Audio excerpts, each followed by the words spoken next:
कि आपके पास जो फिजिक्स के सेशंस हैं, वो जो फिजिक्स के क्वेश्चंस आते हैं या जो क्वेश्चंस आएंगे या टोटल जो चैप्टर्स हैं फिजिक्स के, उनके हवाले से अगर हम बात करें तो उसमें क्वेश्चन की कैटेगराइजेशन कैसे होती है और किस टाइप के नेचर के क्वेश्चन जो है वो आते हैं। ठीक है, तो ये सब चीजें हमें जो है वो इसमें आज पूरे सेशन में हम आपसे डिटेल में डिस्कस करेंगे ताकि आप लोगों को किसी भी किस्म की कोई कंफ्यूजन जो है उसमें ना रहे। अच्छा भाई, सबसे पहली चीज, जो भी बच्चे एनईटी का टेस्ट अटेम्प्ट करने जा रहे होते हैं उनको टाइम ड्यूरेशन का पता है, क्वेश्चंस का पता है और जो नई स्कीम आई है उसका भी बिल्कुल पता है। और आप सब जानते हैं कि भाई एनईटी में कैलकुलेटर जो है वो अलाउ होता है। तो सबसे पहले अगर हम बात करना शुरू करें तो अगर एनईटी में जो है फॉर एग्जांपल आपको कैलकुलेटर जो है वो अलाउ है, तो इसका मतलब आपके पास अच्छे खासे लेंथी कैलकुलेशन बेस्ड क्वेश्चंस जो है वो आ सकते हैं। और इसमें ऐसी कोई दो राय नहीं है कि एनईटी ऐसा नहीं पूछेगा। बाकी में आपके पास जो कन्वर्जन बेस्ड क्वेश्चंस हैं या जो आपके पास न्यूमेरिकल बेस्ड क्वेश्चंस हैं वो आ सकते हैं। ठीक है, तो सबसे पहली चीज जो होती है, जो नॉर्मली हर किसी चैप्टर में से आपको जो है इस फिजिक्स के पोर्शन में मिलेगी, वो है कि आपके पास न्यूमेरिकल्स जो हैं वो काफी ज्यादा अमाउंट में आपको मिल सकते हैं। न्यूमेरिकल्स के साथ साथ आपको थ्योरी से रिलेटेड क्वेश्चंस जो हैं बहुत सारे मिलते हैं। ठीक है, कभी कभार ऐसा होता है कि एनईटी कुछ ग्राफिकल बेस्ड क्वेश्चंस आपको देता है और कुछ क्वेश्चंस ऐसे होते हैं जो आपके पास कन्वर्जन बेस्ड होते हैं। यानी ये कोई एक पर्टिकुलर कन्वर्जन है, वो कन्वर्जन जो है हमें करनी है और इस तरह से जब हम लोग कन्वर्जन बेसिकली परफॉर्म करते हैं तो उससे हमारा एमसीक्यू जो है बड़ी आसानी से सॉल्व हो जाता है। इस तरह से बेसिकली जो है वो बात की जाती है। अभी जरा मैं पूरा जो है कोर्स आउटलाइन एक्सप्लेन कर लूँ, फिर मैं आखिर में जो हूँ आप लोगों के सबके क्वेश्चन जो है वो लूंगा आखिर के टाइम में। अभी जो है हम लोग पूरा एक सीक्वेंस स्टार्ट करेंगे ताकि अगर बीच में इंटरप्शन होगी तो फिर जो है बड़ा मसला हो जाएगा इस तरह से। ठीक है बच्चों, तो जी अब अगर हम लोग कैटेगराइज करें चैप्टर्स को, तो बेसिकली अगर हम इसके हवाले से बात कर रहे हो, हमारे पास जो चैप्टर्स होते हैं, अगर हम स्टार्ट करें फर्स्ट ईयर फिजिक्स, तो मैं चैप्टर्स के नाम यहाँ पे जो हूँ लिखता जा रहा हूँ और इनकी जो आउटलाइन है वो आप लोगों को समझाता जा रहा हूँ। ठीक है, अब अगर हम लोग इससे कैटेगराइजेशन शुरू करें, सबसे पहला जो चैप्टर नंबर 1 होता है वो होता है बेसिकली इंट्रोडक्शन का। अच्छा, अब उस इंट्रोडक्शन से अगर मैं बात करूं तो उस इंट्रोडक्शन में बेसिकली क्या होता है, फिजिक्स की डेफिनेशन पूछते हैं, ब्रांचेस पूछते हैं, ये जो आपने इंटर वगैरह में आपने करी हुई। लेकिन आपका जो एप्टीट्यूड टेस्ट होता है उसमें एज सच कुछ भी पूछा नहीं जाता। इस टॉपिक में से आपके पास जो क्वेश्चंस आते हैं वो होते हैं डायमेंशंस के, उसके बाद आते हैं सिग्निफिकेंट फिगर्स के, और उसके बाद भी अगर आप मुझसे पूछें तो जो क्वेश्चन आते हैं वो आते हैं राउंडिंग ऑफ के।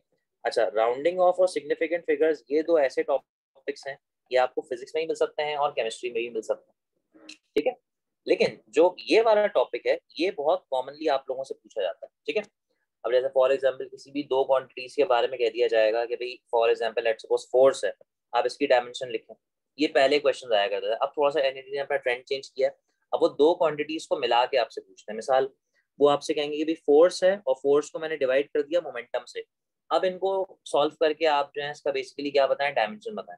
तो अगर किसी को इसका यूनिट याद हो तो उसने लिख दिया न्यूटन, नीचे लिख दिया न्यूटन इंटू सेकेंड, दोनों कैंसिल हो गए, सेकेंड की डायमेंशन टी थी, ऊपर बुला दिया T-1 आ गया।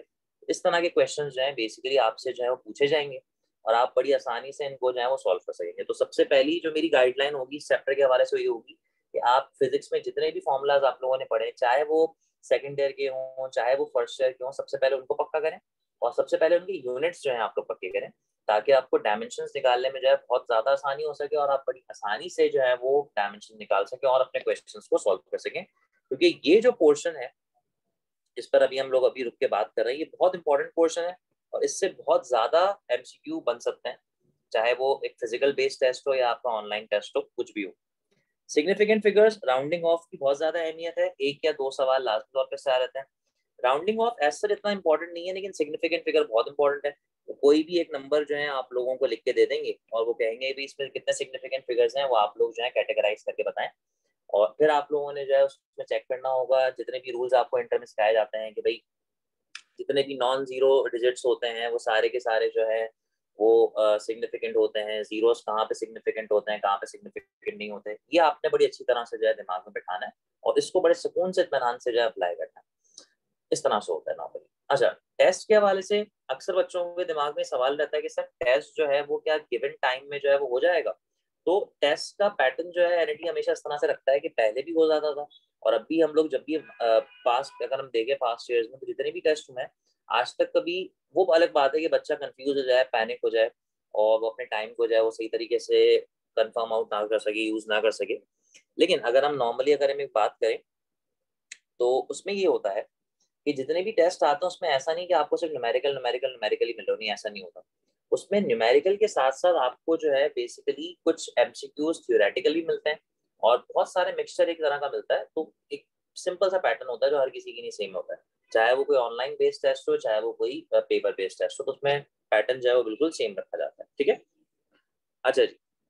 अब अगर हम लोग इसको आगे लेके चलें तो जो नेक्स्ट चीज है वो स्टार्ट होता है हमारे पास हमारा चैप्टर नंबर 2 जो कि कहलाता है बेसिकली स्केलर्स एंड वेक्टर्स। ये एक बहुत जो है इम्पोर्टेंट टॉपिक है आपकी फिजिक्स का और इस पर जो है हम लोग अच्छी खासी बात जो है कर सकते हैं और उससे अच्छे खासे क्वेश्चन भी आप लोग जो है एक्सपेक्ट कर सकते हैं। जैसे सबसे पहले जो क्वेश्चन इसमें से आना शुरू होते हैं वो होते हैं टाइप्स ऑफ वेक्टर्स। ठीक है जी, वो होते हैं टाइप्स ऑफ वेक्टर्स। 25 में से कितने न्यूमेरिकल्स आ जाते हैं, लेकिन कुछ नहीं कर सकते, 5 to 6, कभी कभार 10 to 11 आप न्यूमेरिकल्स जो है एक्सपेक्ट कर सकते हैं। अच्छा भाई, टाइप्स ऑफ वेक्टर्स में से सबसे पहले आप लोगों से पूछ सकते हैं कि भी आप लोग जो है इस वेक्टर्स की डेफिनेशंस के बारे में कुछ पूछा पूछा जाता है। अच्छा, इसमें एक वेक्टर है जिसको हम लोग कहते हैं यूनिट वेक्टर। वो आपको एक वेक्टर गिवन दे देंगे कुछ भी करके, लेट्स सपोज कोई भी एक वेक्टर यहाँ पे गिवन होगा और वो आप लोग से बोलेंगे कि भाई आप लोग जो है इस वेक्टर का यूनिट वेक्टर निकालें। तो आप लोगों को अच्छी तरह से इस बात का अंदाजा होना चाहिए, आपने अच्छी तरह से सीखा हुआ हो और इससे रिलेटेड आपके पास जो है क्वेश्चन वगैरह आ रहे होते हैं। कभी कभार वो इस तरह के दो कोऑर्डिनेट्स दे देते हैं और एक बॉडी है जो इस पॉइंट से लेट्स सपोज इस पॉइंट पे चली गई और वो आपसे पूछते हैं कि भी आप लोग जो है इसका सोल्यूशन जो है वो एक्सप्रेस करके बताएं। तो बेसिकली ये पोजीशन वेक्टर होता है, तो आपने इस वाले में से इस वाले को माइनस करना होता है। आप सब इंजीनियरिंग के स्टूडेंट्स हैं तो आपके लिए ऑर्डर पेयर को सॉल्व करना कोई ऐसी मुश्किल चीज जो है वो नहीं होनी चाहिए। दूसरा अक्सर इससे रिलेटेड क्वेश्चन आ जाते हैं वो होते हैं रेक्टेंगुलर कंपोनेंट से रिलेटेड।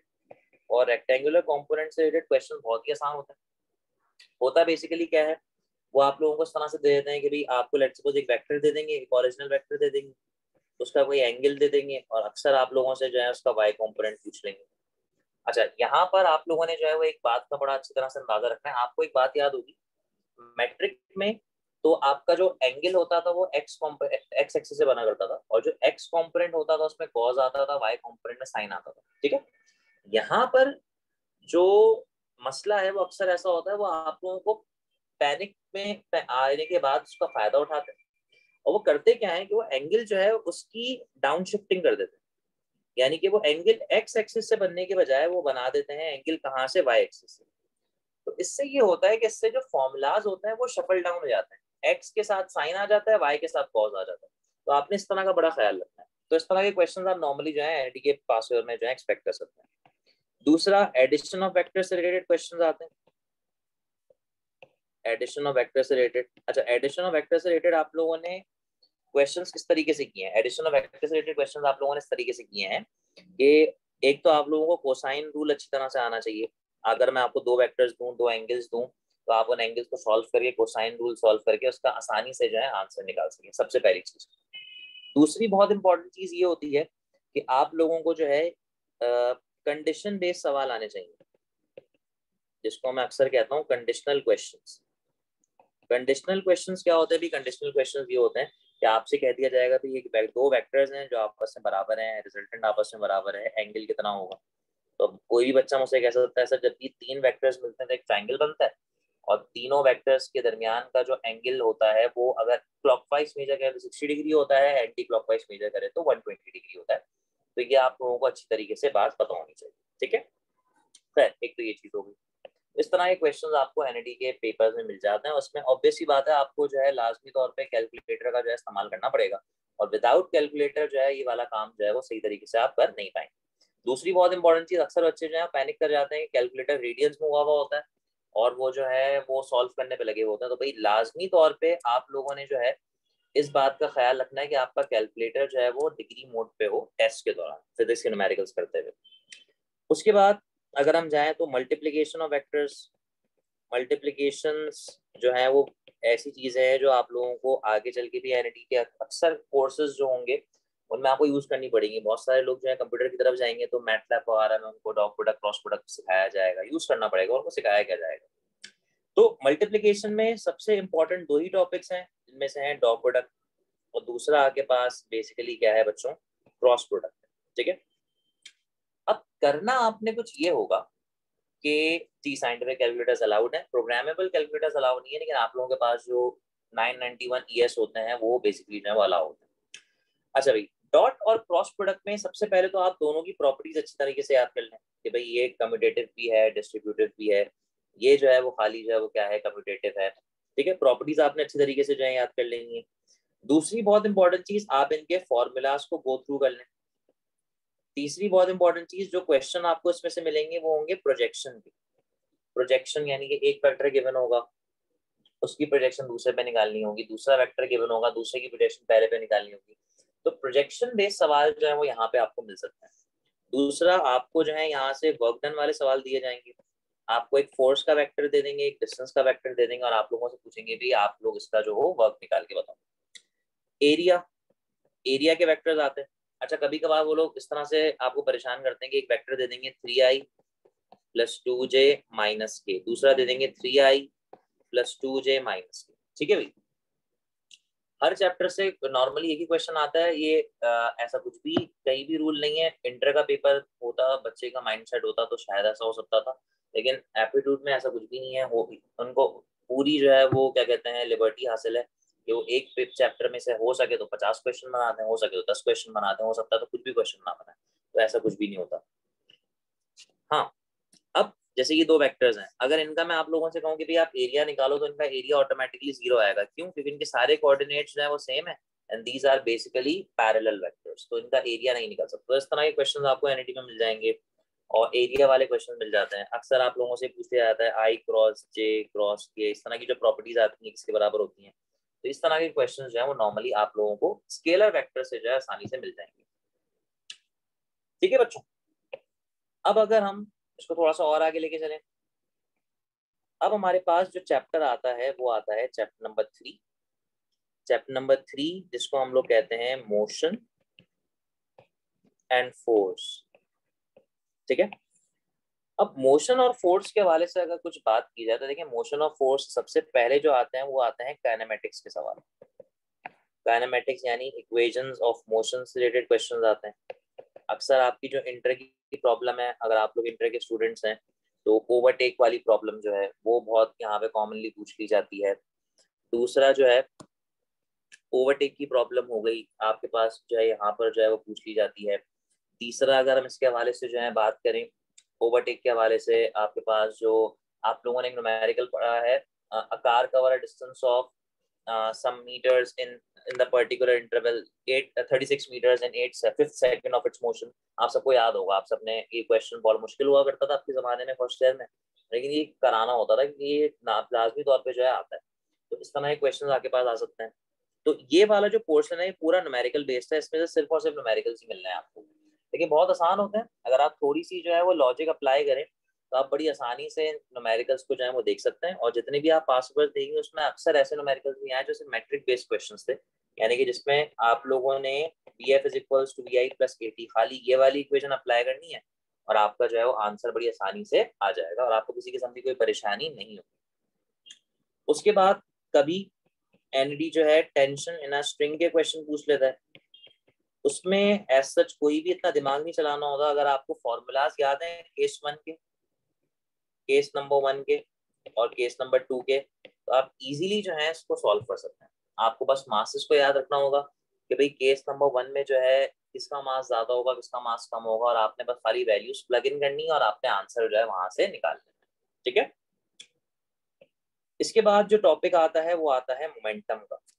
इसके बाद जो टॉपिक आप लोगों के पास आता है वो आता है मोमेंटम का।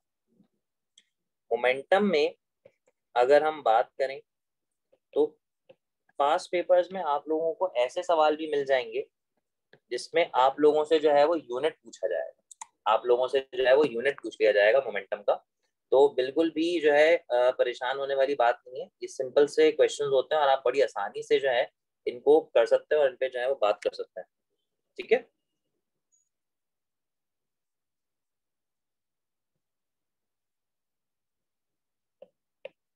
ठीक है। और इसके अलावा यूनिट से रिलेटेड सवाल हो जाते हैं। दूसरा, फिर आप लोगों के पास जो law of conservation of momentum है उसको आप लोगों ने थॉरली पढ़ के जाना है। अच्छा, हमारा जो इंटर का कंजर्वेशन ऑफ मोमेंटम है उसमें तो हमारे ऐसा ही होता है कि भाई ये पूरा फॉर्मूला जो है वो एज इट इज अप्लाई हो जाता है। ठीक है, लेकिन यहाँ पर ये वाली बात नहीं होती। यहाँ पे अक्सर कभी बार ऐसे भी सवाल आते हैं, इसमें एक बॉडी जा रही होती है, दूसरी बॉडी सामने से आ रही होती है, रिबाउंड होती हैं चीजें और फिर आपस में दूर चली जाती है। तो इसका मतलब इस फॉर्मूले में अब आप जो फॉर्मूला लिखेंगे तो आप लोगों ने जो है वो बीच में बस एक माइनस का इनकॉर्पोरेशन कर देनी है और आपका क्वेश्चन जो है वो बिल्कुल सही तरीके से सॉल्व हो जाएगा। अक्सर कभी कभार ऐसे भी क्वेश्चन आएंगे कि दो बॉडीज थी, दोनों आपस की तरफ आ रही थी, दोनों टकराई और टकराने के बाद दोनों साथ मूव कर रही हैं। तो अब इसमें क्या होता है, इसमें दोनों की स्पीड जो है वो आपस में कॉमन ले ली जाती है। तो इस तरह के थोड़े से अगर आप प्रैक्टिस क्वेश्चन देंगे तो आपको बड़ी आसानी हो जाएगी और इस तरह का जो पोर्शन है वो निकल जाएगा। ठीक है, अब दूसरी जो चीज होती है वो अगर हम डिस्कस करें तो इसमें सबसे इंपॉर्टेंट एक टॉपिक है इलास्टिक कोलिजन। ठीक है, अब इलास्टिक कोलिजन की जो दो फॉर्मूलाज है ना, ये आप लोगों ने जो है बड़ी अच्छी तरीके से याद करना होता है। अब आप लोगों को याद होगा ये अच्छे खासे बड़े बड़े फॉर्मूलाज होते हैं, तो इसमें दो ब्रैकेट्स जो हैं वो लगाए जाते हैं और इनसे रिलेटेड कभी कभार, मतलब ऐसा नहीं कि आपको हर पेपर में मिल जाए, कभी कभार ये फॉर्मूलाज जो है पूछते जाते हैं, तो आपने इनको अच्छी तरह से पढ़ना है और बस अगर आप इनको अच्छी तरह से याद कर लेंगे तो न्यूमेरिकल आएगा, आप इसको बड़ी इजीली सॉल्व कर सकेंगे। तो ये वो मेजर टॉपिक्स हैं जिसमें से काइनेमेटिक्स हो गया, आपका टेंशन हो गया और मोमेंटम हो गया, इसमें से आप आसानी से कोई ना कोई क्वेश्चन जो है वो एक्सपेक्ट कर सकते हैं। बहुत आसान भी हो सकता है, बहुत मुश्किल भी हो सकता है, लेकिन होगा इन्हीं में से रिलेटेड। तो बस अगर आप थोड़ा सा इफेक्टिवली समझेंगे तो बात हो जाएगी। कभी कभार ये भी पूछ लेते हैं कि आप मोमेंटम आपसे पूछ देते हैं आपको और आपसे काइनेटिक एनर्जी के बारे में जो है बात हो जाती है। ठीक है, तो उस वक्त फिर आप लोगों ने इस रिलेशन का यूज करना होता है जो कि मोमेंटम और काइनेटिक एनर्जी को आपस में रिलेट कर रहा होता है। ठीक है, तो इस तरीके से चीजों को जो है वो समझाया जाता है। इसके बाद एक ही टॉपिक बचता है, फ्रिक्शन। फ्रिक्शन में एज सच कुछ नहीं है, बस आप इसकी थ्योरी अच्छी तरह पढ़ें और आप इसके फॉर्मूलाज अच्छी तरह से देख लें। थ्योरी अच्छी तरीके से पढ़ें और आप इसके जो फॉर्मूलाज हैं उनको एक मरतबा जो है गो थ्रू कर लें, स्ट्रोक्स लॉ को एक मरतबा पढ़ लें, तो आपका ही जो अच्छा खासा काम है वो यहाँ से निकल जाएगा। और कभी कभार ऐसा भी होगा कि आपको शायद फ्रिक्शन दिखे ही ना पेपर, तो ऐसा कोई मसला नहीं होगा। इसके बाद जो इम्पोर्टेंट टॉपिक हमें मिलता है वो है इंक्लाइन प्लेन का। इंक्लाइन प्लेन, आप बुक के जो न्यूमेरिकल्स हैं उनको जरा एक मरतबा गो थ्रू करके जाएं। बुक के जो न्यूमेरिकल्स हैं उनको एक मरतबा जो है वो आप गो थ्रू करके जाएं। ठीक है, दूसरी बहुत इंपॉर्टेंट चीज, न्यूमेरिकल्स करने के साथ आप इसके फॉर्मूलाज जो हैं वो देख के जाएं। और खास तौर पे आपने अगर इसकी डायग्राम देखी हो जिसमें हम फोर्सेस को जो है वो रिजॉल्व किया करते थे इस तरीके से, आपको याद आ जाएगी, उसमें आप इसका डाउनवर्ड वाला केस भी देख के जाएं और अपवर्ड वाला केस भी देख के जाएं। ठीक है, और उसमें एक न्यूमेरिकल है हमारी बुक में, जब चैप्टर 3 खत्म हो रहा होता है तो चैप्टर 3 के जो बाद न्यूमेरिकल शुरू होते हैं, जहाँ पे न्यूमेरिकल्स खत्म हो रहे होते हैं उसका जो सबसे आखिरी पेज है वहां पे उसमें आपके पास एक न्यूमेरिकल होता है जिसमें बेसिकली फ्रिक्शन गिवन होती है। फ्रिक्शन गिवन होती है, उस न्यूमेरिकल को अक्सर देखे जाए, कभी कभार वो सवाल में आ जाता है और बच्चे उसको देख के नहीं आते, ना कॉन्सेप्ट नहीं होता क्योंकि इंटर में वो नहीं आता। लेकिन अगर यहाँ पे आ जाए तो फिर आप लोगों को फिर मसला होगा। ठीक है जी, तो ये एक ओवरव्यू हो गया, मैंने अच्छा खासा डिटेल बता दिया आपको इसकी चैप्टर नंबर 3। अब इसी तरीके से अगर हम चैप्टर नंबर 4 और 5, अच्छा भाई चैप्टर नंबर 4 जो है वो है मोशन इन 2 डायमेंशन और चैप्टर 5 जो है वो है टॉर्क, इक्विलिब्रियम और एंगुलर मोमेंटम। इन पे मैं साथ ही बात करूंगा क्योंकि इसमें जो एक मेजर पोर्शन है वो सर्कुलर मोशन है और सर्कुलर मोशन जो है वो दोनों में ही आपस में जो है वो रिलेट हो जाएगा और उस पर आसानी से बात कर सकते हैं। सबसे पहला जो पोर्शन है वो है प्रोजेक्टाइल का, प्रोजेक्टाइल मोशन। इसमें भी देखें आपके पास जो इक्वेशन ऑफ मोशन के सवाल हैं जो आप लोगों ने चैप्टर नंबर 3 में प्रिपेयर किए होंगे वो तो यहाँ पर भी एज इट इज काम कर जाएंगे। दूसरी बहुत इंपॉर्टेंट चीज, जो फुल प्रोजेक्टाइल है, फुल प्रोजेक्टाइल जिसमें आपके पास small T, capital T, H max और रेंज के फॉर्मूलाज जो है वो एक्टिवली अप्लाई हो रहे होते हैं, इनको आप लोगों ने जो है वो थॉरली पढ़ना है और इनको अच्छी तरीके से आप लोगों ने याद करके जाना है। इसके अलावा इसमें से आप न्यूमेरिकल तो एक्सपेक्ट कर ही सकते हैं, ये आपको वैल्यूज दे दी जाएंगी, इनिशियल वैल्यू दे दी जाएगी, एंगल दे दिया जाएगा और आप लोगों से इनमें से कुछ भी जो है वो पूछ सकते हैं। तो आप लोगों ने इसकी थॉरली जो है प्रिपरेशन करनी है। दूसरी बहुत इंपॉर्टेंट चीज भाई ये है कि इसमें से कंडीशन बेस्ड क्वेश्चन आते हैं, यानी कंडीशनल क्वेश्चन जो आते हैं उनको भी आप लोगों ने जो है देख के जाना है। कंडीशनल क्वेश्चन असल में इंटर में भी आना शुरू हो गए। इसमें आपसे पूछते हैं कि भाई आप एंगल निकालो, जब रेंज जो है वो 4 टाइम्स ऑफ एच मैक्स हो जाए, आप एंगल निकालो जब रेंज जो है वो एच मैक्स के बराबर हो जाए। तो ये वाली चीजें बच्चों आप लोगों ने करके जानी है, तो इस तरह से आपका ये वाला पोर्शन बड़ी आसानी से जो है वो निकल जाएगा। दूसरा, प्रोजेक्टाइल मोशन की जो वेलोसिटी, एक्सेलरेशन वगैरह होती है उनसे रिलेटेड कुछ ग्राफ्स होते हैं जो बनाए जाते हैं। तो उस ग्राफ को अगर हम लोग बेसिकली देखें तो उन ग्राफ्स को बेसिकली आप लोगों ने जो है वो डील करना है और उसको जो है वो उन ग्राफ्स को आप लोगों ने याद करके जाना है कि भाई वेलोसिटी का ग्राफ कैसे होता है। ऐसे अगर हम देखें तो वेलोसिटी का ग्राफ इस तरीके से बन जाता है, एक्सेलरेशन का जो ग्राफ है वो यूनिफॉर्मली होता है, जो डिस्टेंस डिस्प्लेसमेंट का ग्राफ होता है, ये वाला जो ग्राफ है वो बेसिकली यहाँ पर जो है बन रहा होता है। तो इस तरीके से जो ग्राफ होते हैं वो यहाँ पे बन जाते हैं और चीजों को जो है वो आपस में जो है डील आउट किया जा सकता है। ठीक है, अब अगर हम लोग जो है फॉर एग्जाम्पल इसके और हवाले से आगे बात करें तो यहाँ पर ये चीजें जो है वो आपस में क्लियर हो जाएंगी, उस पर किसी किस्म का कोई मसला आप लोगों को नहीं आएगा। न्यूमेरिकल्स जो है, अब जैसे यहाँ पे एक सवाल आया था कि सर न्यूमेरिक आपकी जो क्या कहना चाहिए, जो एमसीक्यूज हैं, जो फॉर्मूलाज हैं वो हम कैसे याद करें। तो जो प्रोजेक्टाइल के फॉर्मूलाज होते हैं, देखिए जो हाफ प्रोजेक्टाइल है उसके फॉर्मूलाज बिल्कुल इक्वेशन ऑफ मोशन जैसे ही होते हैं, क्योंकि उसी पे अप्लाई किए जाते हैं। बस मसला ही होता है कि इनिशियल और फाइनल की जगह वी आई और वी एफ की जगह वी वाई और वी नॉट वाई अप्लाई कर दिया जाता है। तो आपने उसको जो है थोड़ा सा देखना है। बाकी जो ये 4 फॉर्मूलाज हैं इनका तो आपने किसी भी तरीके से याद करना पड़ेगा, पेपर पे लिख लिख के करें याद, एक फॉर्मूला शीट बना लें, दीवार पे लिख के लगा दें, किसी तरीके से भी करें, नहीं करना पड़ेगा। क्योंकि अगर आपको ये फॉर्मूले सही वक्त पे सही टाइम पे याद नहीं आया तो कोई ना कोई एक न्यूमेरिकल जो है वो आपका रह जाएगा और ये बड़ा मार्क्स गेनिंग क्वेश्चन होता है। आप इसमें आसानी से न्यूमेरिकल में बस वैल्यूज पुट करें, कैलकुलेटर चलाएं और आपके पास जो है आंसर आ जाएगा। इसमें कभी कभार ऐसा होता है कि जैसे फॉर एग्जाम्पल अगर पास्ट पेपर्स के हवाले से हम देखें तो रेंज के कुछ क्वेश्चन थे। जैसे रेंज का एक ये क्वेश्चन होता है, ये फॉर्मूला आपके पास आ गया, अब रेंज दे देंगे, एंगल दे देंगे और आपसे वेलोसिटी पूछ लेंगे। ठीक है, दूसरी बहुत इंपॉर्टेंट चीज, कभी कभार आप लोगों ने देखा होगा कि प्रोजेक्टाइल में एक कंडीशन होती है कि ऐसे एंगल जिनको ऐड करो तो 90 डिग्री आए, इन सब पे जो रेंज है वो सेम हो जाती है। ठीक है ना, तो ये इससे रिलेटेड भी क्वेश्चन आते हैं। कभी एक एंगल देते हैं और आप लोगों से कहते हैं इसी एंगल पे जो रेंज आएगी उसके लिए दूसरा एंगल क्या होना चाहिए, तो ये एंगल आप लोगों से पूछ लिए जाते हैं। तो आप लोगों ने इस तरीके से जो है चीजों को आपस में डील आउट करना है और उनको जो है वो लेके चलना है और इन सब की प्रॉपर्टीज जो है याद कर लें। दूसरा, आपके पास जो प्रोजेक्टाइल की अजम्पशंस हैं, अजम्पशंस को बच्चों आप लोगों ने जो है वो अच्छी तरीके से याद करना होगा। अजम्पशन से रिलेटेड अक्सर 3-4 बार जो है इस पे हमारे एमसीक्यूज आ चुके हैं कि भाई कौन कौन सी ऑप्शन में अजम्पशन लिखी होती है, कहते हैं कौन कौन सी जो है इसमें अजम्पशन है और आखिर में ऑल ऑफ दीज का ऑप्शन होता है। ये कभी कभार 3-4 गलत, 2-3 गलत अजम्पशन होती है, एक सही होती है, उस पर टिक करना होता है। तो ये बड़ा आसानी से जो है ये वाला काम हो जाता है। बस फॉर्मूले अगर आपको याद है तो फिर आप समझ जाए आपका इस चैप्टर की चैप्टर तो बड़ी आसानी से निकल जाएगा। उसके बाद जब हम सर्कुलर मोशन पे आते हैं तो सर्कुलर मोशन में हमारे पास एनएडी को लिबर्टी होती है कि सारे बच्चे जो है वो इंजीनियरिंग वाले होते हैं। तो इसमें से अक्सर जो क्वेश्चंस हैं वो आपके पास न्यूमेरिकल बेस्ड क्वेश्चन आ जाते हैं। जैसे आप लोगों ने इसमें अगर सर्कुलर मोशन की बात करूं तो देखिए ये 5 से रिलेटेड है लेकिन है तो सर्कुलर मोशन का हिस्सा। तो आप लोगों को एक पोजीशन वेक्टर दे दिया जाएगा, फोर्स दे दी जाएगी और आपसे टॉर्क पूछ लेंगे, तो आपने डिटरमिनेंट बनाना होगा और आपने उसको जो है फिर सॉल्व करना होगा। दूसरा, आप लोगों की जो सर्कुलर मोशन की इक्वेशंस होती हैं, अगर मैं इसको यहाँ पे इस तरीके से लिख दूं कि इक्वेशंस ऑफ सर्कुलर मोशन, इसमें से एक इक्वेशन मैं यहाँ पे लिख देता हूँ ताकि आपको याद आ जाए, omega F is equals to omega I plus alpha T, याद है। ये वाली इक्वेशन से रिलेटेड न्यूमेरिकल्स आ जाते हैं। अक्सर आपके पास एंगल की कन्वर्जन आ जाती है कि आपको रेवोल्यूशन दे देते हैं, रेवोल्यूशन को रेडियन में कन्वर्ट कर लें या रेडियन को रेवोल्यूशन में कन्वर्ट कर लें। एक रेडियन जो है वो कितने डिग्रीज के बराबर होते हैं या एक डिग्री कितने रेडियन के बराबर होता है।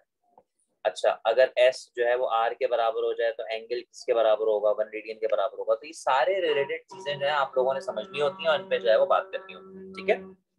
तो इस तरीके से ये वाला पोर्शन जो है वो निकलता है। अच्छा, इस पोर्शन की खास बात ये है, इससे अक्सर यूनिट ही पूछ लिए जाते हैं। तो आप लोगों ने इसके जितनी भी क्वांटिटीज हैं उनके यूनिट्स को बड़े अच्छे तरीके से थॉरली याद करना है, और इन्हीं क्वांटिटीज की जो डायमेंशंस हैं वो इतना कॉमनली बच्चे को फौरन याद नहीं होती। तो इसको भी आप लोगों ने जब देख के जाना, छोड़ के नहीं जाना, ताकि अगर पूछ लिए जाए तो आप लोग बड़ी आसानी से जो है वो क्या कर सकें, इनको सॉल्व कर सकें और इन पे जो है बात कर सकें। सर्कुलर मोशन, अक्सर कभी एक बार होता है सर्कुलर मोशन की टाइप्स के ऊपर बात कर ली जाती है। टाइप्स में दो तरह के मोशन आते हैं, एक होता है यूसीएम, दूसरा होता है वीसीएम। तो इनको अगर आप देखना तो बड़ा अच्छे तरीके से आपका काम हो जाएगा। तो ये एक पूरा सर्कुलर मोशन का जो ओवरव्यू है वो आप लोगों को इस तरह से मिल जाएगा। तो आपके सारे न्यूमेरिकल्स जो बुक के हैं वो लाजमी तौर पे करके जाने हैं, और आप लोगों ने जो है सारे फॉर्मूले पढ़ के जाने हैं। दूसरी बहुत इंपॉर्टेंट चीज जो हमारे कोर्स पे नहीं बताया जाता बच्चों को, वर्टिकल सर्कल और हॉरिजॉन्टल सर्कल, ये अगर आप कभी किसी बुक से पढ़ें या नेट पे सर्च करें तो ये वो दो सर्कल्स हैं जिनसे रिलेटेड कभी कभार क्वेश्चन आ जाते हैं कि एक बॉडी है, वर्टिकल सर्कल में घूम रही है, उसकी टेंशन कहाँ मैक्सिमम होगी, कहाँ मिनिमम होगी।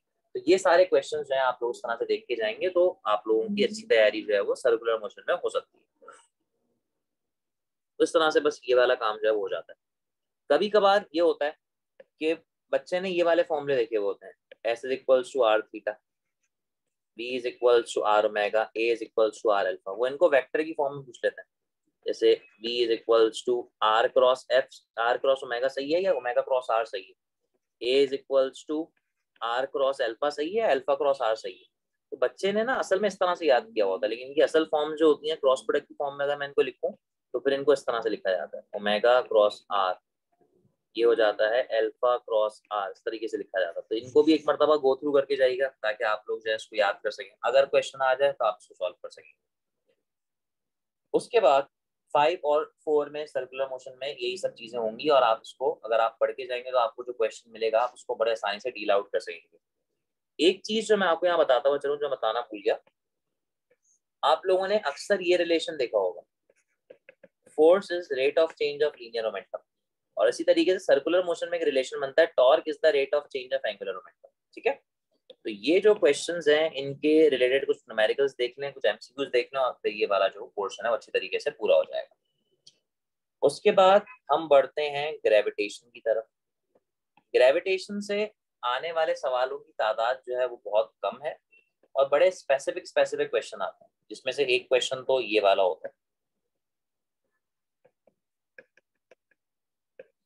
जिसमें से आपके पास ये ग्रेविटेशनल एक्सेलरेशन का फॉर्मूला होता है। अब वो कहते हैं किसी प्लेनेट का मास डबल हो गया, किसी प्लेनेट का रेडियस हाफ हो गया, तो उस प्लेनेट पे ग्रेविटी कितनी होगी। तो आपको ये चीज जो है वो जस्टिफाई करनी होती है, ये चीज जो है वो आपस में बतानी है, ठीक है। तो इससे रिलेटेड आप लोग क्वेश्चन करेंगे। कभी कभार वो रेडियस की जगह जो है वो कह देते हैं कि एक प्लेनेट है जिसका डायमीटर दूसरे प्लेनेट का ट्वाइस है, तो आपने इससे रिलेटेड क्वेश्चन जो है सॉल्व करना होता है। अब एक बात याद रखें, जो रिलेशन डायमीटर्स में होता है वही रिलेशन रेडियस में भी होता है, उसको हाफ करने की जरूरत नहीं होती बिल्कुल भी।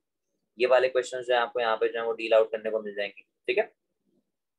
दूसरी जो यहाँ पर चीज होती है वो ये होती है, आपके पास जो डेप्थ के क्वेश्चंस होते हैं, जो डेप्थ के क्वेश्चंस होते हैं जिसमें से 1 minus D upon R E into G, ये वाले क्वेश्चंस हैं आप लोगों से पूछ लिए जाते हैं कि भाई डेप्थ बताएं जिस पर जाके ग्रेविटी जो है वो हाफ हो जाए। तो उसका एक बड़ा सिंपल सा शॉर्टकट होता है कि लेट्स सपोज अगर ग्रेविटी जो है वो हाफ ऑफ जी के बराबर हो गई, तो आपने हाफ को ले लिया और 1 minus N into R E, इस एन की जगह आपने ये हाफ की वैल्यू पुट कर दी, आपके पास डेप्थ आ गई।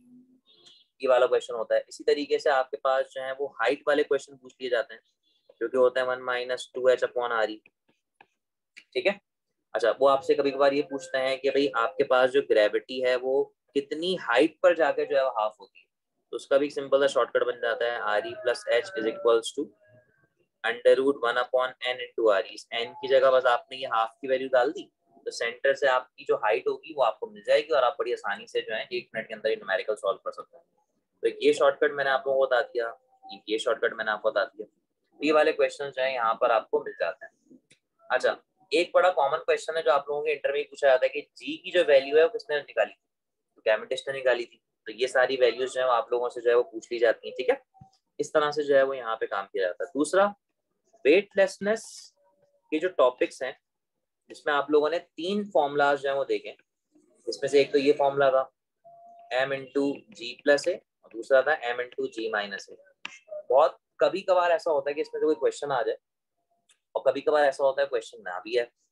अब इंटर में तो ये होता था कि ये सारी चीजें गिवन होती थी, आप लोगों से ये वाला फैक्टर पूछा करते थे। यहाँ पर कभी कभार ये होगा कि आपको f की वैल्यूज जो है वो गिवन दे दी जाएंगी और a वगैरह जो है पूछ लिया जाएगा। तो आपने बस थोड़ी बहुत जो है मोल्डिंग करनी होगी चीजों की और आपके पास जो क्वेश्चन है वो बड़ी आसानी से पूरा हो जाएगा। बस इसमें से और ऐसा कोई इतनी इंपॉर्टेंट चीज नहीं है, बस ये क्वेश्चन जो है इतना सही आता है और ये छोटा सा चैप्टर है, आराम से जो है पूरा हो जाता है। उसके बाद अगर हम आपको लेके चलें तो टॉपिक आ जाएगा वर्क, पावर एंड एनर्जी। इसमें एज सच कोई इतना वो नहीं है कि मैं आपसे बोलूंगी भाई ये आप करें, ये आप करें, आप करें। बस अगर आपको फॉर्मूला सारे याद हैं तो आप लोगों ने इस टॉपिक में से काइनेटिक एनर्जी के फॉर्मूले देख लेने हैं, पोटेंशियल के देख लेने हैं, इलास्टिक पोटेंशियल एनर्जी के देख लेने हैं। दूसरा, आप लोगों ने जो है वो एक लिस्ट निकाल लेनी है जिसमें आपको पता होगा भाई कौन सी जो है वो कंजर्वेटिव फोर्सेज हैं और कौन सी जो है वो नॉन कंजर्वेटिव फोर्सेज हैं या फील्ड हैं। उनसे रिलेटेड आपसे नाम पूछ लिए जाएंगे और ये क्वेश्चन बड़ी आसानी से खत्म हो जाएगा। कभी कभार वो लोग करते क्या है, वो वर्क एनर्जी थ्योरम से रिलेटेड कोई क्वेश्चन देते थे जिसमें अच्छे खासे मुश्किल नंबर्स होते हैं। तो मुश्किल नंबर से आपको परेशान नहीं होना, आपके पास जो है कैलकुलेटर अवेलेबल है, आप उसमें बस नंबर डालेंगे और आपका जो आंसर है वो आ जाएगा। तो ये वो 3 टॉपिक्स हैं जो मैं आपको बताऊंगा कि भाई इनको आप लोगों ने जो है वो लाजमी तौर पे देख के जाना है, सॉल्व करके जाना है। और वर्क अगर आप लोगों ने स्केलर वेक्टर्स में कर लिया था तो फिर यहाँ पे दोबारा से वर्क पे जो है वो बात करने की जो है वो जरूरत नहीं है, आपका वर्क जो है वो अच्छी तरीके से हो चुका होगा। उसके बाद जो अच्छा खासा बड़ा टॉपिक है वो आता है चैप्टर नंबर 8, जिसको हम लोग कहते हैं एसएचएम वेव्स और साउंड, ठीक है। अब जो एसएचएम वेव्स और साउंड है वो इंटर में तो खैर बहुत बड़ा है, यहाँ पर ऐसा उसका नहीं है। बस अगर मैं आप लोगों को एक सिंपल सी मिसाल बताऊं, अगर आप हर 3 डिवाइसेस आप लोगों ने पढ़ी है, projection of particle, simple pendulum और स्प्रिंग मास सिस्टम, ठीक है। अगर आप इन सब के टाइम पीरियड, फ्रीक्वेंसी और वेलोसिटी के फॉर्मूले पढ़ के चले जाएं और इनके 1-2 न्यूमेरिकल्स करके चले जाएं तो ये पूरा पोर्शन आपका निकल जाएगा। वेव्स में से अगर आपसे कोई पूछे भी वेव्स में हम क्या करें, तो वेव्स में से सबसे पहले तो वेव्स की प्रॉपर्टीज आप लोग अच्छी तरीके से पढ़ लें। दूसरा, इंटरफेरेंस अच्छी तरीके से पढ़ लें। अच्छा, इंटरफेरेंस में ना आप लोगों को इसकी बेसिक पे जाना पड़ेगा, बेसिक पे यानी कि सुपरपोजिशन पे। सुपरपोजिशन पे जाके आप लोग ये चीज देखें कि कौन सी तरह की वेव मिलेगी तो बीट्स बनेंगी, कौन सी तरह की वेव मिलेगी तो स्टैंडिंग वेव्स बनेंगी, कौन सी तरह की वेव्स मिलेंगी तो आपके पास जो है वो यहाँ पर इंटरफेरेंस होगी। ये सारी प्रॉपर्टीज आप पढ़ के जाएं। उसके बाद इंटरफेरेंस की जो है वो टाइप्स आप पढ़ के जाएं। उसके बाद जो स्टैंडिंग वेव्स हैं, अच्छा स्टैंडिंग वेव्स का हमारे कोर्स में अच्छा खासा जो है वो डिटेल बताई हुई है और स्टैंडिंग वेव्स के बारे में आपके पास जो है वो फंडामेंटल फ्रीक्वेंसी वगैरह, उनके फॉर्मूले, ओपन पाइप क्लोज पाइप के फॉर्मूले। अच्छा, उनके फॉर्मूले इंटर में तो बड़े आसान आते थे। यहाँ पे कभी कभार होता है कि वो सेकंड हार्मोनिक का रेशो निकालो फर्स्ट हार्मोनिक से, इन सब चीजों को जो है वो डिस्कस कर लिया जाता है और पूछ लिया जाता है। तो ये चीज आप लोगों ने जो है वो देख के चलनी है और उनके न्यूमेरिकल्स आप लोगों ने अच्छी तरह से कर लेने हैं। उसके बाद इसमें अक्सर न्यूटन्स फॉर्मूला के रिलेटेड तो कुछ नहीं पूछा जाता, लेकिन लैपलास करेक्शन का थ्योरी आता है और कभी कभार न्यूमेरिकल का एमसीक्यू आ जाता है। अच्छा, न्यूमेरिकल में क्या होता है, सबसे कॉमन फॉर्मूला ये वाला। अच्छा, इस फॉर्मूले के अंदर एक रूल होता है कि अगर आप इसका टेम्परेचर जो हो वो 1 डिग्री सेंटीग्रेड बढ़ाओ तो स्पीड में जो है वो 0.61 मीटर पर सेकेंड का जो है वो राइज आता है। तो ये भी अक्सर जो है पूछ लिया जाता है, आपने इसको देखना है। और सबसे ज्यादा जो इस चैप्टर में आने वाला टॉपिक होता है वो होता है डॉपलर्स इफेक्ट। डॉपलर्स इफेक्ट में आपने केसेस बड़े अच्छे करने हैं, केसेस के अलावा ये लोग और कुछ नहीं पूछते। अच्छा, केसेस में अक्सर ये लोग करते क्या है, जो इंटर केसेस होते थे इसमें दोनों चीजें साथ मूव कर लिया करती थी, वो पूछ लेते हैं। ये कहते हैं कि भाई अगर आपको, आप एक बंदे हैं, आप एक लिसनर हैं और आपको एक्चुअल फ्रीक्वेंसी से ज्यादा फ्रीक्वेंसी सुनाई दे रही है तो गाड़ी का मोशन बेसिकली क्या होगा, टुवर्ड्स होगा, अवे होगा। तो ऑब्वियसली बात है भाई, फ्रीक्वेंसी बढ़ती हुई सुनाई दे रही है तो वो टुवर्ड्स होगा। तो आप लोग इस तरीके से जो है कैटेगराइज करें और ये चैप्टर इस तरीके से जो है वो कंप्लीट हो जाएगा। चैप्टर अगर हम 9 पे चले जाएं तो चैप्टर 9 में सबसे पहले तो देखें क्वेश्चन आए ना आए, मैं आप लोगों से बोलूंगा आप हाइजेंस थ्योरी, हाइजेंस की जो थ्योरी है आप उसकी जो पोस्टुलेट्स हैं उनको अच्छी तरीके से याद करके जाएं। और इस चैप्टर में जितने फॉर्मूलाज हैं बस आप लोगों ने वो फॉर्मूले याद कर लेने, चाहे वो यंग डबल स्लिट हो, चाहे वो डाइफ्रैक्शन ग्रेटिंग हो, वो एक्सरे डाइफ्रैक्शन ग्रेटिंग हो, बस इनको अगर आप लोगों ने याद कर लिया तो आपका एक क्वेश्चन जो है ये बड़े आसानी से निकलता है। इसमें ऐसा कोई मुश्किल सवाल नहीं आता, सिर्फ न्यूमेरिकल बेस्ड क्वेश्चन आता है। अगर मुश्किल सवाल आएगा तो वो थ्योरेटिकल होगा, पार्ट डिफरेंस से रिलेटेड आ गया या माइकलसन इंटरफेरोमीटर से रिलेटेड आ गया। अगर आप इन टॉपिक्स को जो है वो देख के जाएंगे तो आपको बड़ी आसानी होगी और आप लोग जो है वो क्वेश्चन को सॉल्व कर सकेंगे, क्योंकि वैसे ही बहुत मुश्किल टॉपिक है और उससे ऐसा जो है मुश्किल न्यूमेरिकल दिया नहीं जाता, सिर्फ फॉर्मूला पुटिंग न्यूमेरिकल होता है। चैप्टर 10 एक जमाने में इसकी बहुत ज्यादा इंपॉर्टेंस हुआ करती थी, लेकिन कुछ टाइम से इसकी जो है इंपॉर्टेंस कम हो गई है। सबसे पहले तो आप लोगों ने इसके लेंसेज पे अच्छी खासी कमांड लेनी है, लेंसेज पे, मिरर्स पे, उनकी टाइप्स पे और उनकी इमेज फॉर्मेशन पे। इमेज फॉर्मेशन को देख के जाएं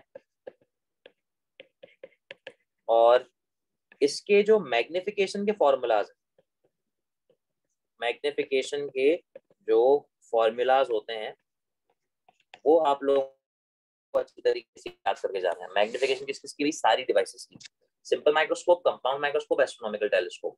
गैलीलियन की मैग्निफिकेशन नहीं है, लेकिन उसकी लेंथ आपको पता होनी चाहिए, और आपके पास जो टेरेस्ट्रियल है उसकी लेंथ आपको पता होनी चाहिए। तो ये बुक में लिखी हुई है, अगर आप वहां से देख लेंगे तो आपको इन सब की जो है तैयारी हो जाएगी और आप बड़ी आसानी से इस चैप्टर को जो है वो गो थ्रू कर सकते हैं। चैप्टर बड़ा है लेकिन एप्टीट्यूड के हवाले से इसकी एज सच कोई इतनी खास इंपॉर्टेंस नहीं है, बस न्यूमेरिकल बेस आता है और आप लोगों ने इस चीज को जो है वो देख लेना है। हाँ, इमेज फॉर्मेशन को अगर अच्छी तरीके से देख लीजिएगा, कभी न्यूमेरिकल ना दे तो वो इमेज का केस बना के आपसे कुछ ना कुछ पूछ लेते हैं बच्चों, ठीक है। चलें जी आगे चलते हैं। हीट, हीट की एज सच इंटर में तो काफी इंपॉर्टेंस है, लेकिन एप्टीट्यूड में इसकी खास इंपॉर्टेंस नहीं है। आपको टॉपिक लिख देता हूँ, उनको बस पढ़ लीजिएगा, तो उनसे जो है वो टेस्ट अच्छी तरह हो जाएगा। टेम्परेचर कन्वर्जन आप लोगों ने देख लेनी है, सही है, टेम्परेचर कन्वर्जन आप लोगों ने देख लेनी है। उसके बाद जो है वो लीनियर थर्मल एक्सपेंशन देख लीजिए, देख के जाएं, लीनियर थर्मल एक्सपेंशन देख के जाएं। गैस लॉज फिजिक्स में अगर आप देखें तो बहुत अच्छी बात है, वरना केमिस्ट्री में तो खैर आप लोगों को देखना ही है। उसके बाद कार्नोट इंजन, कार्नोट इंजन देख के जाएं, और कार्नोट इंजन के जो न्यूमेरिकल्स हैं आप वो देख के जाएं, क्योंकि पूरा पोर्शन बड़ी आसानी से आपका निकल जाएगा। 12 के ऊपर अगर हम चलें तो 12 की जो थ्योरी है वो थोड़ी देख लें, पढ़ लें। गॉसेस लॉ क्या होता है, चार्जेस की जो फील्ड होती है वो इनवर्ट कब होती है, आउटवर्ट कब होती है, चार्जेस की जो फील्ड है वो किस तरीके से जो है वो रिप्रेजेंट की जाती है, और ये सारी चीजें।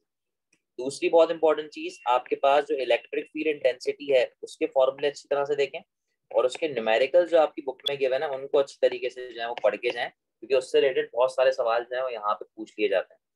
एक ये वाला relation V is equals to E into D, इससे रिलेटेड बहुत सारे सवाल आते हैं। E is equals to V upon D को क्या कहते हैं, पोटेंशियल ग्रेडियंट कहते हैं, ये बहुत सवाल आते हैं। कैपेसिटर के सवाल इतने नहीं पूछे जाते, लेकिन कॉम्बिनेशन ऑफ कैपेसिटर के सवाल पूछ लिए जाते हैं।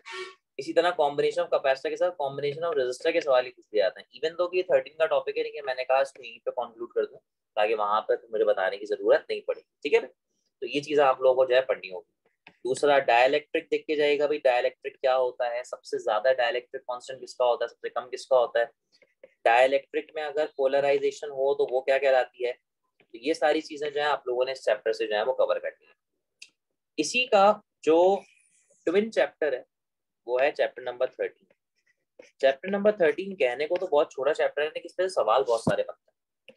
तो इसमें से बस मैं आपको ये बताऊंगा कि भी आपने ओम्स लॉ और उससे रिलेटेड जो ग्राफ्स हैं उनको अच्छी तरह से देखना है कि भाई ओमिक ग्राफ क्या होता है, नॉन ओमिक ग्राफ क्या होता है, सेमीकंडक्टर का ग्राफ कैसा होगा, थर्मिस्टर का ग्राफ कैसा होगा, एलडीआर का ग्राफ कैसा होगा, इनको आपने पढ़ना है।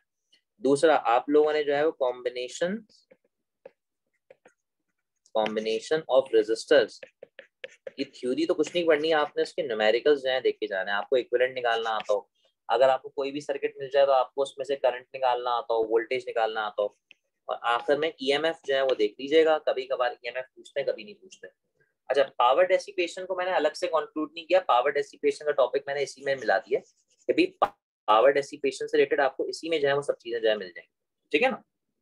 तो ये 13 जो है इस तरीके से आपका जो है वो कंक्लूड हो जाएगा। 14 और 15 मैं जो हूँ वो साथ लेके चलूंगा, क्योंकि 14 15 वैसे आपस में साथ ही पढ़ाए जाते हैं। 14 15 में से सबसे इंपॉर्टेंट टॉपिक्स जो है वो एक तो ये होते हैं, इससे रिलेटेड न्यूमेरिकल्स कभी कभार आ जाते हैं, और यूवीबी साइन थीटा, और दूसरा कौन सा हो गया भाई, बेल साइन थीटा हो गया। और आपके पास कभी कभार जो है वो एसी जनरेटर से रिलेटेड आपने इंटर में पढ़ा होगा, नवाब साइन थीटा याद है। उसके बाद ट्रांसफॉर्मर हो गया, इसके कुछ न्यूमेरिकल्स होते हैं, इनको आपने पढ़ लिया। उसके बाद ई बाय एम रेशो हो गया, इनसे रिलेटेड कुछ क्वेश्चन जो है वो आ जाते हैं। अच्छा, इनसे रिलेटेड क्वेश्चन आते किस तरह से, कुछ लॉजिकल कुछ नहीं पूछते, 3-4 चीजें दे देंगे, आपसे पूछेंगे इसकी ये चीज निकाल दो, उसकी वो चीज निकाल दो। ट्रांसफॉर्मर में टर्न रेशो दे देंगे, वोल्टेज पूछ लेंगे। जनरेटर में नवाब की सारी चीजें दे देंगे, एंगल दे देंगे, आप लोगों से ईएमएफ पूछ लेंगे। पहले वाले जो फॉर्मूलाज हैं उसमें क्यूवीबी की वैल्यूज दे देते हैं, फोर्स पूछ लेते हैं। इस तरीके से चीजों को जो है आपस में डील आउट किया जाता है। दूसरा, इस चैप्टर के यूनिट्स आपने अच्छे पक्के याद करने हैं। यूनिट्स के बारे में बहुत डिटेल आती है कि भाई वेबर जो है वो उसका बेस यूनिट क्या होता है, या अगर फॉर एग्जांपल हम हेनरी इनटू सेकंड लिखते हैं तो हेनरी इनटू सेकंड का बेस यूनिट जो है वो क्या होता है, तो आपने इसको ही पढ़ना है। दूसरा, इस चैप्टर से आप लोगों को गैल्वानोमीटर मिल जाता है। गैल्वानोमीटर कैसी डिवाइस है, सेंसिटिव है या नहीं है, गैल्वानोमीटर की जो वो सेंसिटिविटी है वो जो है वो आप पढ़ लें। उसके बाद गैल्वानोमीटर की जो कन्वर्जन होती है बच्चों एम मीटर और वोल्ट मीटर में, उसको आप लोगों ने देख लिया। वोल्ट मीटर क्या होता है, एम मीटर क्या होता है, शंट के फॉर्मूले देख लिए, मल्टीप्लायर के फॉर्मूले देख लिए। उसके बाद व्हीटस्टोन ब्रिज। अच्छा, व्हीटस्टोन ब्रिज में होता ही है कि व्हीटस्टोन ब्रिज में जब ये 4 रेजिस्टर्स यहाँ पे लगे हुए होते हैं, अगर तो इनकी रेजिस्टेंस का रेशो, जैसे ये 2/4 और ये 3/6 है, आपस में बराबर हो जाए, तो ये हम कहते हैं कि ये इस वक्त नल पॉइंट पे। ये अक्सर सर्किट दे दिया जाता है, पूछते हैं भी चेक करके बताओ कि कौन सा सर्किट जो है वो नल पॉइंट पे है, कौन सा सर्किट जो है वो नल पॉइंट पे नहीं है। तो इस तरीके से जो है यहाँ से क्वेश्चन आते हैं, और ये पूरा चैप्टर इस तरीके से हो जाता है। इलेक्ट्रॉनिक्स जिस तरह से वहां पर बहुत कम था, इंटर में यहाँ पर भी बहुत कम है। इलेक्ट्रॉनिक्स में बस मैं आपको ये बोलूंगा कि इलेक्ट्रॉनिक्स में आप लोग डायोड्स, रेक्टिफायर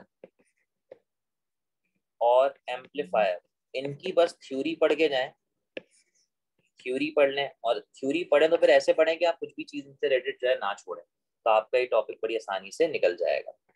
उसके बाद चैप्टर नंबर 17 में एज सच कुछ भी नहीं है, ये पूरे इंटर जैसे न्यूमेरिकल्स इसमें आते हैं, इंटर लाइक न्यूमेरिकल्स। अगर आप मुझसे पूछेंगे भाई इसमें मोस्ट इंपोर्टेंट टॉपिक कौन सा, तो फोटो इलेक्ट्रिक इफेक्ट, कॉम्पटेंस इफेक्ट और special theory of relativity. Black body से रिलेटेड बहुत कम आता है, डेविसन जर्मर से रिलेटेड बहुत कम आता है, डी ब्रोगली के हवाले से कभी कभार कुछ पूछ लिया जाता है, कभी कभार कुछ भी नहीं पूछा जाता। और इस चैप्टर से बस यही चीज जो है वो इम्पोर्टेंट है, उस तरीके से टॉपिक जो है वो हमारे पास कंक्लूड हो जाएगा। हाँ, लेकिन आप लोगों ने हर टॉपिक के साइंटिस्ट को जान लेना है। उसके बाद फोटो इलेक्ट्रिक इफेक्ट में जो ग्राफ्स होते हैं, अक्सर बच्चे ग्राफ्स नहीं देख के जाते, वो ग्राफ्स आपने देखने के हर ग्राफ की क्या मीनिंग है, उसके रिजल्ट्स आप लोगों ने याद करना है, रिजल्ट्स बहुत पूछ लिए जाते हैं। तो इस तरह से इस चैप्टर की बस इतनी सिग्निफिकेंस है जो आप लोगों को पता होनी चाहिए। दूसरा, जो हमारे पास चैप्टर नंबर 18 है, उसमें से बोहर एटॉमिक मॉडल के हवाले से अगर हम बात करें, तो बोहर एटॉमिक मॉडल में सबसे इंपॉर्टेंट चीज जो है वो उसका थर्ड पोस्टुलेट है, जिसमें से हमें ये वेवलेंथ के क्वेश्चंस मिलते हैं। तो इसके आप लोगों ने बच्चों न्यूमेरिकल्स बहुत जरूरी तौर पे जो है वो देखना है। उसके बाद यहाँ पे शॉर्टेस्ट वेवलेंथ और आपके पास जो लॉन्गेस्ट वेवलेंथ है, इनसे रिलेटेड क्वेश्चन आते हैं। लैमन, बाल्मर, पैस्टन की किस रीजन में लाया करते हैं, ये आपको पता होना चाहिए, सब सीरीज आपको पता होनी चाहिए। और इस तरीके से आप लोगों को चीजों को जो है वो लेके चलना है और उस पर जो है वो बात करनी है, ठीक है। लेजर, आप इसकी फुल फॉर्म याद करके जाएं, और लेजर की जो है वो एप्लीकेशंस देख के जाएं। ये बड़े हॉट टॉपिक क्वेश्चन है, ये अक्सर आप लोगों से पूछ लिए जाते हैं, क्योंकि अक्सर बच्चों की याद भी होती है और एनडी चाहता है कि बच्चों के क्वेश्चन जो है वो हो। तो ये चीजें आप लोगों ने जो है वो करके जा रही है। एक्सरे तो आपको वैसे ही पता होती है, एक्सरे में रिलेटेड थ्योरेटिकल क्वेश्चन आएगा। एक्सरे की जो टाइप्स हैं, ब्रैम स्ट्रॉलिंग और कैरेक्टरिस्टिक एक्सरे, वो आप लोगों ने जो है वो देख लेनी है, क्योंकि वो अक्सर आप लोगों से पूछ ली जाती है। आखिर में कंक्लूड करते हुए चैप्टर 19 और चैप्टर 20 हम साथ लेंगे। इसके बिल्कुल वैसे क्वेश्चन आते हैं जैसे मैट्रिक आते थे, मैट्रिक बेस्ड क्वेश्चंस। आप लोगों को जो डिके की इक्वेशन होते हैं वो दे देता है। आप लोगों से बोल देंगे भाई एक एलिमेंट है लेट से, उसके कुछ नंबर्स यहाँ पे ऐसी रैंडमली लिख दिए, उसमें से 2 अल्फा निकल गया, 1 बीटा नेगेटिव निकल गया। अब जो एलिमेंट बचेंगे वो क्या होंगे, ठीक है। उसके बाद हाफ लाइफ, हाफ लाइफ में लेट्स सपोज कह देंगे भी एक एलिमेंट है, उसकी जो हाफ लाइफ है वो 20 दिन है, ठीक है। एलिमेंट का मास जो है वो लेट्स सपोज 1000 ग्राम है, ठीक है।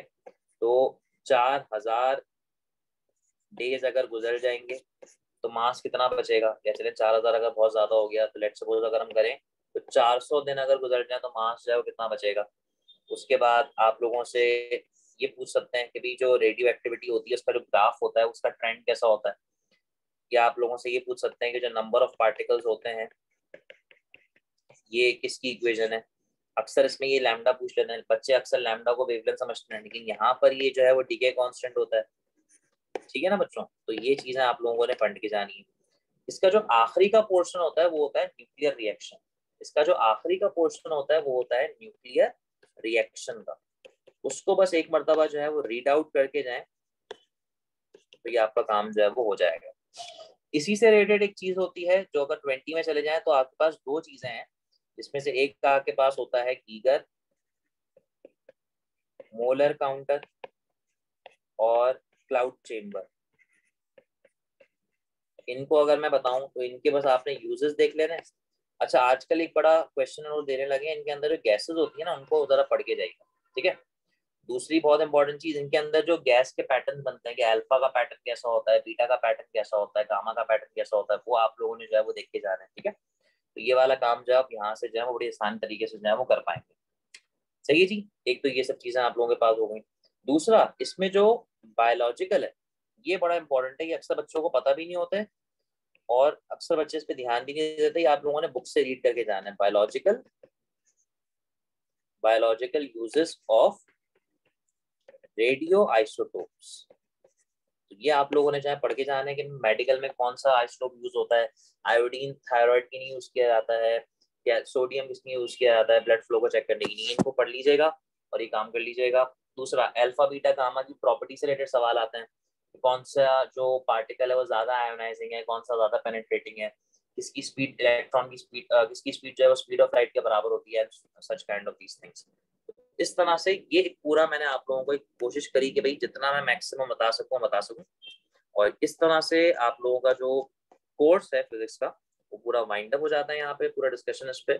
और इनसे रिलेटेड आपके पास जो है क्वेश्चन आते हैं। अब इन्हीं को जो है वो ऐसा नहीं कि बिल्कुल एज इट इज उठा के दे देंगे, नहीं, इसमें कुछ ना कुछ मोल्डिंग जो है वो चलती है और इससे रिलेटेड जो क्वेश्चन है इन्हीं चीजों से रिलेटेड बनते हैं। बस अगर आपने आपकी लॉजिक क्लियर है, आपने अपने जो क्या कहना चाहिए अपने दिमाग पे आपने अच्छी तरह से काबू किया हुआ है, आप टेंस नहीं हो रहे, आप बड़े कॉन्फिडेंटली हर चीज को जो है परफॉर्म कर रहे हैं, आपके कॉन्सेप्ट बड़े अच्छे हैं, आपकी कैलकुलेशन बड़ी स्ट्रांग है, तो आप बहुत आसानी से जो है वो टेस्ट को जो है गो थ्रू कर सकते हैं। आजकल जो एनईटी टेस्ट बना रही है वो कुछ नई चीजों को लेके बना रही है, मतलब कुछ ऐसे क्वेश्चन होते हैं जिनको बच्चे को सॉल्व करने में मजा आ रहा होता है वहाँ पे। ऐसा नहीं है कि वो बहुत ही कोई ऐसा out of the course question आ जाए, ऐसा कुछ नहीं होता। हाँ लेकिन क्वेश्चन जब आता है तो उसमें थोड़ा सोचना पड़ता है। कभी कभार ऐसा होता है कि मैथ्स का पोर्शन मुश्किल कर देते हैं, कभी फिजिक्स का पोर्शन मुश्किल कर देते हैं, लेकिन वो मुश्किल भी ऐसा होता है कि आप बड़ी आसानी से, अगर आपकी तैयारी है, आपका इंटरेस्ट स्ट्रांग है, आपका एप्टीट्यूड आपने करा है, आप बड़ी आसानी से इसको जो है वो सॉल्व कर सकें। ठीक है जी। So this is all from my side बच्चों। अब आखिर में हम आपको कुछ क्वेश्चन ले लेते हैं, बाकी आसिम अब जो है बताएं। जी आसिम। जी अगर आप लोग के कोई क्वेश्चंस हैं तो वो आप लोग क्यूरी सेक्शन में टाइप कर दें। अभी आखिरी के 10 मिनट में हम क्वेश्चन ले लेते हैं।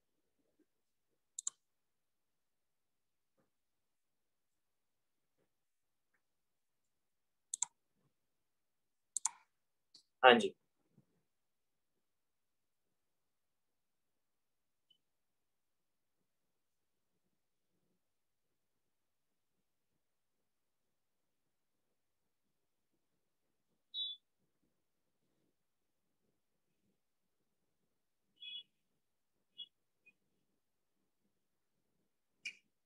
स्क्रीनशॉट ले रहे हैं हर पेज के।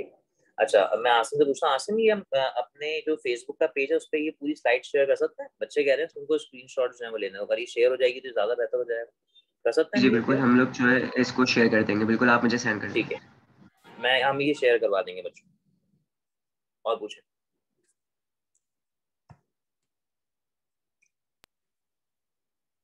रिकॉर्डेड आप लोगों को जो है वो दे दिया जाएगा, ये आसिफ आपसे इसमें पेज पे ये लोग मेरे ख्याल से अपलोड जो है वो कर लेंगे। हाँ जी, और किसी को कुछ रिलेटेड कोई चीज पूछनी हो टेस्ट रिलेटेड तो आप लोग जो है फील फ्री टू आस्क करें, और आप लोग जो है पूछें मुझसे। सर फ्लूइड डायनामिक्स और चैप्टर में आती है बेटा, ये फेडरल का टॉपिक, ये एनईडी में जो है वो नहीं आता, ये फेडरल का टॉपिक है। ट्रांजिस्टर मैंने से कहा कि थ्योरी आप पढ़ के जाएं, यूजर्स पढ़ के जाएं, वो ऐसा तो नहीं पूछेंगे कि आपसे कि भाई कौन सा ट्रांजिस्टर जो है फॉरवर्ड बाइस में काम कर रहा होता है, वो तो बहुत डिटेल हो जाती है, पूछ सकते हैं, लेकिन इतनी डिटेल आज तक अगर मैं आपको बताऊं एक्सपीरियंस से तो एनईडी नहीं पूछता ट्रांजिस्टर, तो उसको भी पता है कि बच्चा इसको नहीं पढ़ता। व्हीटस्टोन ब्रिज इंपॉर्टेंट है, बिल्कुल इंपॉर्टेंट है। पास पेपर रिपीट होते हैं, बिल्कुल भी होते हैं, ऐसा भी साल देखा है मैंने कि 2 सालों के पास पेपर्स 90% रिपीट हो गए थे, सिर्फ 4 क्वेश्चन नए डाले थे एनईडी में। लेकिन ये उस वक्त की बात है जब पेपर बेस्ड टेस्ट होता था, अब कंप्यूटर बेस्ड टेस्ट है, तो अब होता ही है कि क्वेश्चन बैंक आपके पास मौजूद होगा और उसमें जो है वो क्वेश्चन रिपीट हो रहे होंगे, वैल्यूज चेंज हो रही होगी। इंटरमीडिएट की बुक से ही टेस्ट बनता है, अगर आपकी अच्छी कमांड है तो आप कर सकते हैं। पास पेपर से तैयारी कर सकते हैं, बिल्कुल कर सकते हैं, लेकिन पास पेपर आपको सिर्फ एक पर्सपेक्टिव दे देंगे, पूरे टॉपिक से रिलेटेड सारी चीजें नहीं देंगे। कंप्यूटर बेस्ड में क्वेश्चन एक ही टॉपिक से आ सकते हैं ज्यादा, यार ये डिपेंड करता है। वैसे पेपर बेस्ड में भी ऐसा होता था कि एक ही टॉपिक से आ सकते हैं, पेपर बेस्ड में भी ऐसा होता था। न्यूमेरिकल कभी न्यूमेरिकल ज्यादा आते हैं, कभी थ्योरी ज्यादा आती है, ये डिपेंड करता है एनईटी पर।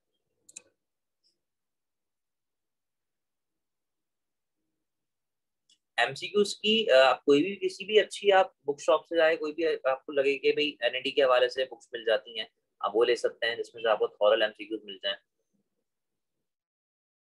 बहुत अच्छे अच्छे पब्लिकेशंस की बुक्स आपको मिल जाती हैं, अगर आप वो ले लें तो आप सॉल्व कर सकती हैं उनको। आप डोगरसन की बुक ले सकती हैं, आप किप्स की ले सकती हैं,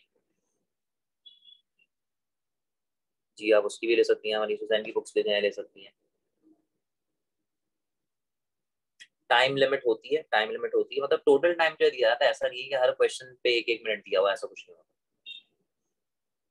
क्वेश्चन फॉरवर्ड होते हैं, क्वेश्चन बैकवर्ड होते हैं।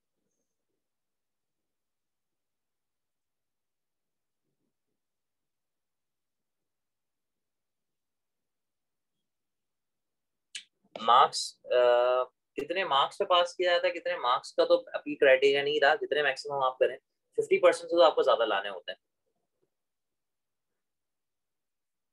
न्यूमेरिकल ज्यादा घुमा के तो नहीं आते, 1-2 न्यूमेरिकल आप ऐसे एक्सपेक्ट कर सकते हैं। एनईडी बेटा कभी अपने पेपर नहीं देता, हम लोग भी जहाँ पे जिस इंस्टीट्यूट में काम करते हैं वहां से बच्चों से रिक्रिएट करवाते हैं पेपर्स। स्कोर एक दिन में आ जाता है, तकरीबन 1 या 1.5 दिन में आ जाता है। एनईडी स्टडी 8 के प्रोजेक्ट के तमाम क्वेश्चंस कर लें तो अच्छी तैयारी हो जाएगी। ये तो आप पे डिपेंड करता है कि आपने किस सोच के साथ उसको सॉल्व किया है, या आपने भी आंसर देखकर उसको सॉल्व करना शुरू तो नहीं किया, तो ये मुश्किल होगा।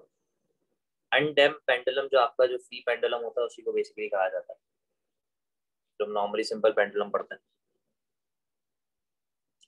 रियल लाइफ में जितने पेंडुलम होते हैं वो सारे के सारे डैम्प्ड होते हैं, जिनमें फ्रिक्शन इफेक्ट होता है। फर्स्ट ईयर का न्यूमेरिकल्स की सोल्यूशन चाहिए हो तो क्या करें, एमसीक्यूज न्यूमेरिकल्स तो सॉल्व करना पड़ेगा बेटा आपको, उसके लिए वरना आप किसी भी टीचर से जो है पूछ लें, जो भी एप्टीट्यूड से रिलेटेड काम जो है यहाँ पे कर रहा हूँ। जी बच्चों, तो फर्स्ट डे के पोर्शन ज्यादा, फर्स्ट डे का पोर्शन जो है ज्यादा आता है, अगर मैं परसेंटेज वाइज करूँ तो 60-40 का रेशो इस तरह से मिलेगा। तो चैप्टर 1 में फर्स्ट डायमेंशन के अलावा थ्योरी करें, थ्योरी करने की जरूरत नहीं है, एज सच नहीं पूछेंगे। 1 kilowatt hour is equal to 3.3 exponential 6।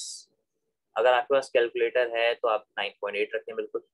Important question बेटा कुछ नहीं होता है एप्टीट्यूड में। एप्टीट्यूड में मैं हमेशा बच्चों से कहता हूँ कि भाई the most unimportant topic of inter can be the most important topic of aptitude.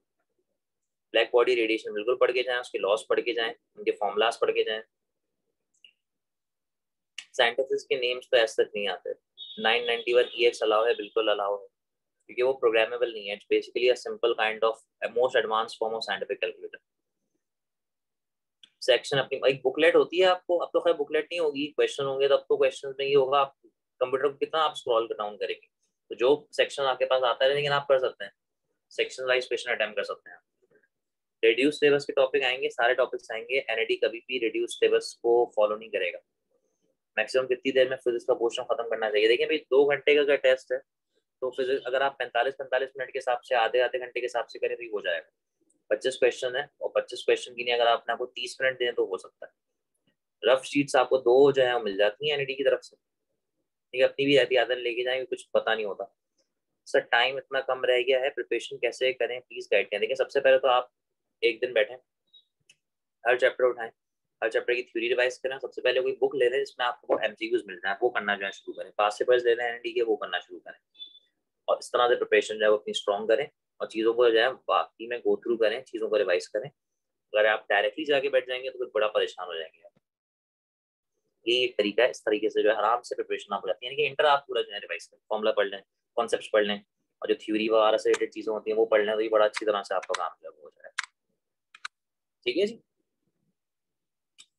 एक एमसीक्यू पे टाइम ज्यादा लगेगा तो आप उसको स्किप करके जाएं, वो दूसरे एमसीक्यू की तरफ चले जाएं, ज्यादा टाइम ना दें एमसीक्यू को। मैक्सिमम मैं बच्चों से कहता हूँ 3 बार पढ़े एक सवाल को, तीसरी बार पढ़ के सवाल ना समझ में आया तो छोड़ दें, और फिर जो है वो नेक्स्ट क्वेश्चन पे चले जाएं।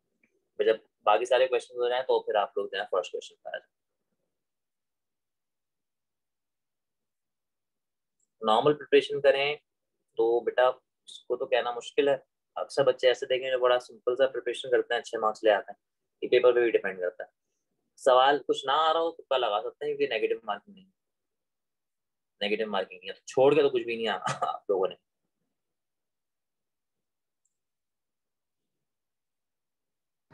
चलिए ठीक है sir, thank you so much. ठीक है जी, चलिए थैंक यू सो बिल्कुल, much. Thank you so much sir, और माशाल्लाह से बड़ा अच्छा सेशन रहा, और it's been a pleasure for us. बाकी थैंक यू। आपने हमें अपना कीमती वक्त दिया। बाकी हमें उम्मीद है कि जितने भी स्टूडेंट्स हैं उन्होंने जो है वो सेशन की बातें जो है वो नोट करी होंगी, और अगर आप चाहते हैं कि हम इस तरह के मजीद सेशंस रखवाएं तो फिर आप जो है वो हमें ग्रुप पे कांटेक्ट कर सकते हैं। अपने फ्रेंड्स को भी ग्रुप पे इनवाइट करें ताकि उनको भी ज़्यादा से ज़्यादा फ़ायदा हो सके। Thank you so much sir once again. और बाकी यही है कि सर ने जिस तरह की बातें बताई हैं कि कॉन्सेप्ट्स को अपने क्लियर करें, कॉन्सेप्चुअल पेपर आता है एनआईटी यूनिवर्सिटी का, और जो है आप जितने एमसीक्यूज बैठ के सॉल्व करेंगे उतना आपके कॉन्सेप्ट्स क्लियर होना शुरू हो जाएंगे। ठीक है, बाकी यही है, आपको किसी भी तरह की क्यूरीज हो आप हमारे ग्रुप पे पोस्ट कर सकते हैं। Thank you so much.